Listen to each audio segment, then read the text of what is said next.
আমাদের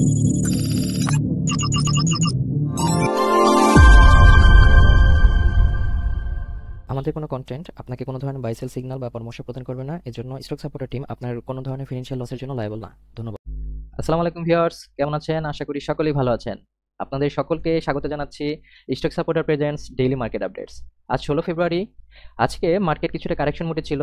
2.70 পয়েন্ট কমে 5198.78 পয়েন্টে এসে ক্লোজ হয়েছে, যার ভলিউম ছিল 16.25 ক্রোড় এবং ভ্যালু ছিল 415.96 ক্রোড় এবং ট্রেড হয়েছে 1,36,290টি। মার্কেট ট্রেন্ড যদি খেয়াল করি, মার্কেট ট্রেন্ডে 138টি শেয়ার বা স্টক আপ ট্রেন্ডে ছিল, নিউট্রালে ছিল 75টি এবং ডাউন ট্রেন্ডে ছিল 196টি। Market sentiment 58.27। আজকে শীর্ষ গ্রেইনারে ছিল বিডিকম, অ্যাসালম cold rolled steels limited, Regentex, GQ ballpen, Tosrifa, Golden Son. আর যদি স্টক ক্লোজারে দেখি, নিউ লাইন, কেপিপিএল, অ্যাপোলো ইস্পাত, নুরানি, বিবিএস এবং কেটিএল। টপ সেক্টর বাই গেইনে যদি আমরা দেখি, আপ ট্রেন্ডে ছিল ইঞ্জিনিয়ারিংয়ের 16টি স্টক এবং টেক্সটাইলের 16টি স্টক, তবে সেই হিসেবে টেক্সটাইলের ডাউন ট্রেন্ডে কিন্তু 38টি স্টক ছিল এবং ইঞ্জিনিয়ারিং ছিল 21টি। টপ সেক্টর বাই ভ্যালুতে যদি দেখি, ব্যাংকের এই ক্যাটাগরির শেয়ারের প্রাইস ছিল 34.43 ক্রোড়, যার ওভারঅল মূল্য ছিল 50.50 ক্রোড়। এরপর আমরা যদি দেখি ইন্ডেক্স মুভার্সে কারা কারা কন্ট্রিবিউট করেছে আজকে পজিটিভ করার জন্য এবং নেগেটিভ করার জন্য। পজিটিভ করার জন্য ছিল GP, BRAC bank, power grid, ইসলাম ব্যাংক, স্কয়ার ফার্মা, এবং নেগেটিভ করার জন্য ছিল ব্যাডবিসি, ওয়ালটন হিল, এমজেএলবিডি এবং মিডল্যান্ড ব্যাংক। আমরা যদি আজকে ব্লক ট্রানজেকশনটা দেখি, ব্লক ট্রানজেকশন কিন্তু রিলায়েন্স ওয়ান এই মিউচুয়াল স্টকটি আজকে 4 লাখ ভলিউমে ট্রেড হয়েছে। এরপর আছে সান লাইফ, এসিআই, এনআরবি ব্যাংক, বিছাছাড়ি ইত্যাদি। এরপর আমরা যদি চলে যাই আজকে স্ক্রিনার সেকশনে আজকে আমরা আলোচনা করব, গতদিন যেহেতু টেকনিক্যাল অ্যাসপেক্ট নিয়ে আলোচনা করেছিলাম, আজকে ফান্ডামেন্টাল একটা অ্যাসপেক্ট নিয়ে আলোচনা করব। আজকে আলোচনা করতে পারি কোনটার উপরে? ডিভিডেন্ড ইয়েল্ডের ব্যাপারে। আচ্ছা, আমরা সকলে জানি ডিভিডেন্ড ইয়েল্ড হচ্ছে আপনার একটা কোম্পানির অ্যানুয়াল ডিভিডেন্ডস যত দেই তার সেটাকে যদি আমরা ভাগ করি শেয়ারের কারেন্ট প্রাইস হিসেবে, তখন কিন্তু আমরা ডিভিডেন্ড ইয়েল্ডটা পেয়ে যাই। যারা দীর্ঘ সময়ের জন্য ঝুঁকিমুক্ত বিনিয়োগ করতে আগ্রহী থাকেন, তারা মূলত ক্যাশ ডিভিডেন্ড দেওয়া কোম্পানিগুলোর দিকেই বেশি দৃষ্টি রাখেন। আর মোটামুটি ভালো কোম্পানিগুলো কিন্তু ক্যাশ ডিভিডেন্ড দেওয়ার পক্ষেই ঝুঁকে থাকে। তারা ডিভিডেন্ডটা স্টকে একটু কম দেয়। তো যাই হোক, আমরা ডিভিডেন্ডটা যেটা বলতেছিলাম, যে যদি শেয়ার প্রতি ডিভিডেন্ড ডিভাইড হচ্ছে প্রতি শেয়ারের বাজার মূল্য। তো এই ডিভিডেন্ড আসলে পার্সেন্টেজ হিসেবে দেখানো হয়। আমরা পার্সেন্টেজ হিসেবে পজিটিভ একটা ডিভিডেন্ড দেখব।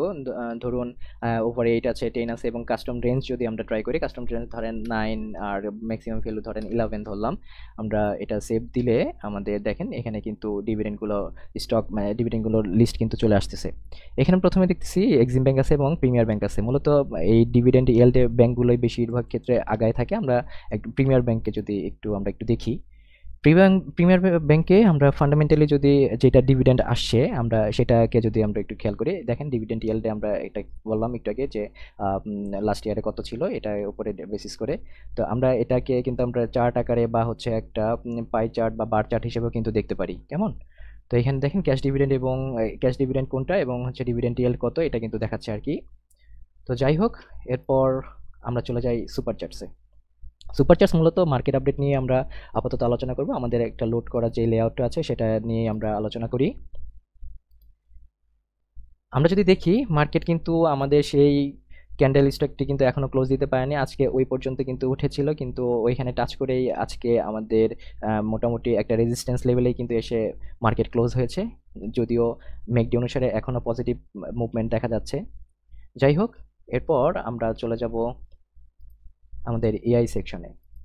এআই ইনসাইটসে আজকে আমরা দেখি, আজকে হল্টেড স্টকটির নাম হচ্ছে বিডিকম। বিডিকমকে আমরা যদি একটু জাস্টিফাই করি এআই ইনসাইটসের মাধ্যমে, ধরেন ফেয়ার ভ্যালুটা যদি আমরা কানেক্ট করি, ফেয়ার ভ্যালুতে আমরা দেখতে পারবো ডিডিএম এবং ডিসিএফ অনুসারে ডিডিএম 30 এবং ডিসিএফ কত 24, কারেন্ট প্রাইস হচ্ছে 26.60।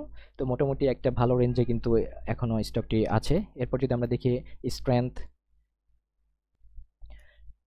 স্ট্রেংথে কিন্তু আমরা দেখতেছি পি রেশিও কত, হেলথ, নেট অ্যাসেট ভ্যালু কত বা নেফ কত, ডেপ্ট লেভেল কেমন বা লিকুইডিটি পজিশন কেমন, এই সমস্ত জিনিসগুলো নিয়ে কিন্তু আমরা আমাদের এআই ইনসাইটসে পেয়ে যাব। এরপর যদি দেখি ফিনান্সিয়াল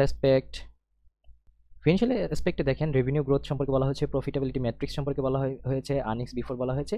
মোটামুটি আপনাকে একটা স্টক সম্পর্কে যাবতীয় ধারণা কিন্তু আমাদের এই এআই ইনসাইটস থেকে পেয়ে যাবেন। Fair value, strength, weakness, technical, financial সবকিছু সম্পর্কে পেয়ে যাবেন।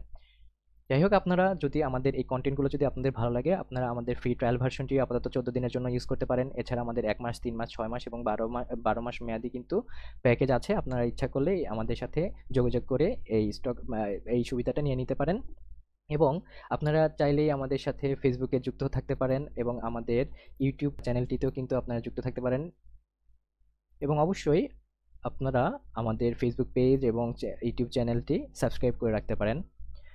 আমাদের ফেসবুক পেজটি হচ্ছে এটা এবং আমাদের ইউটিউব চ্যানেল এটা।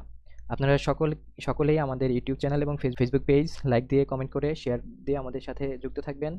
দেখা হবে আগামীকাল এর পরের ভিডিওতে। সে পর্যন্ত সবাই ভালো থাকুন। আসসালামু আলাইকুম।